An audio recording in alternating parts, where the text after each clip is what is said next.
আসসালামু আলাইকুম রহমতুল্লাহি ওয়া বারাকাতুহু।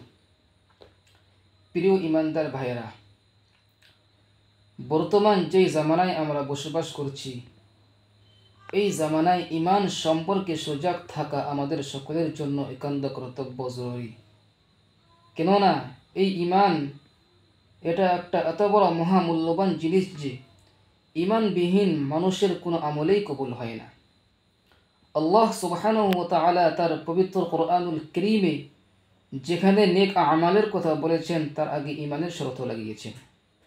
আল্লাহ সুবহানাহু ওয়া তাআলা তার পবিত্র কোরআনুল কারীমে বহু জায়গায় ইরশাদ করেছেন, इन्नल्लज़ीना आमनू, बेशक वो लोग जो ईमान लाए और नेक আমল किए।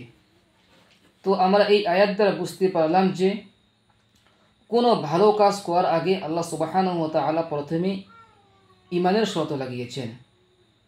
তো আমরা বুঝতে পারলাম যে যদি ইমান না থাকে তাহলে মানুষের কোনো আমলেই কবুল হয় না। এর দ্বিতীয় দলিল হচ্ছে, একবার নবী করিম সাল্লাল্লাহু আলাইহি ওয়াসাল্লামের কাছে হযরত আয়েশা সিদ্দিকা রাদিয়াল্লাহু তাআলা আনহা জিজ্ঞাসা করলেন, হে আল্লাহর রসূল, জাহিলি যুগে ইবনে জুদআন নামে একজন মানুষ ছিল।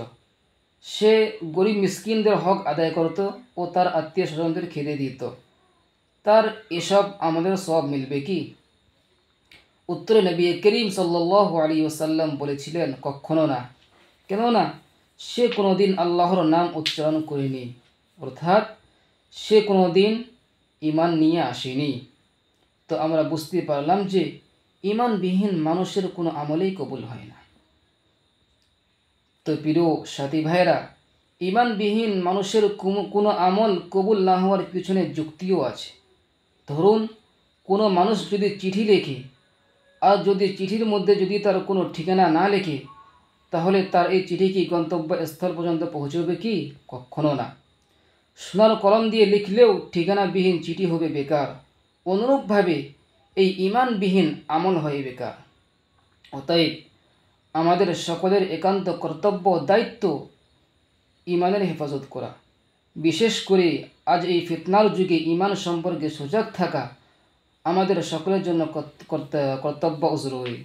কেননা আমরা সেই জামানার মানুষ যে জামানা সম্পর্কে নবী করিম সাল্লাল্লাহু আলাইহি ওয়াসাল্লাম ইরশাদ করে গেছেন, ক্বালা বাদিরু বিল আ'মাল, তোমরা নেক আমল করে নাও।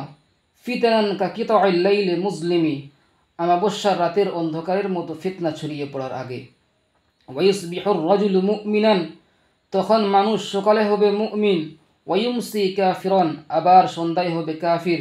ওয়ায়ুমসি মুমিনান, আবার সন্ধ্যায় হবে মুমিন।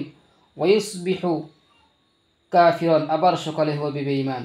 ইয়াবিউ আহাদুহুম দীনাহু বিআরাযিন মিনাদ দুনিয়া, মানুষ সামান্য দুনিয়া পাওয়ার জন্য নিজের দিন ধর্মকে বিক্রি করে দিবে।